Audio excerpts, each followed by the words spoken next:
La història de Nativitat Yarza explica la plena incorporació de les dones en el món de la política. Nativitat Yarza va ser la primera dona de la història de Catalunya i de la península Ibèrica que ostentaria el càrrec d'alcaldessa electa el 14 de gener de 1934, després de 6 mesos dirigint una comissió gestora municipal, guanyava les eleccions municipals a Bellprat, un petit poble de la comarca de l'Anoia. Efectivament, Nativitat Yarza ja tenia un bagatge polític que li venia d'una etapa anterior, però el destí va fer que el seu nom saltés a la premsa a Bellprat. Nativitat Yarza era la mestra rural d'aquella petita població i, animada per les persones més progressistes de la comunitat,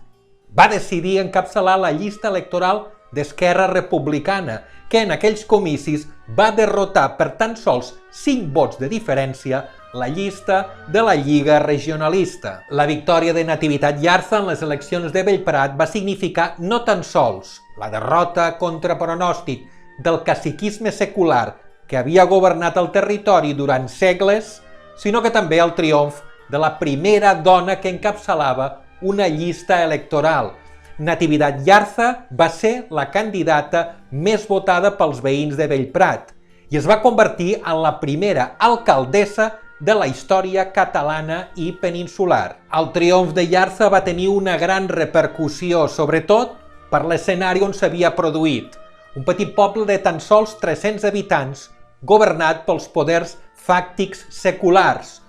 Tota la premsa catalana i peninsular es va fer ressò de la valentia d'una mestra d'escola forastera que, esperonada i recolzada per les classes més humils de la comunitat, havia estat capaç de clavar un revés polític al poder secular. Nativitat Yarza va ser alcaldessa durant poc menys de 10 mesos, fins l'endemà dels fets del 6 d'octubre de 1934, la proclamació de la República Catalana i la posterior repressió governamental espanyola que va ordenar cessar tots els alcaldes catalanistes. Tot seguit, Nativitat Yarza va ser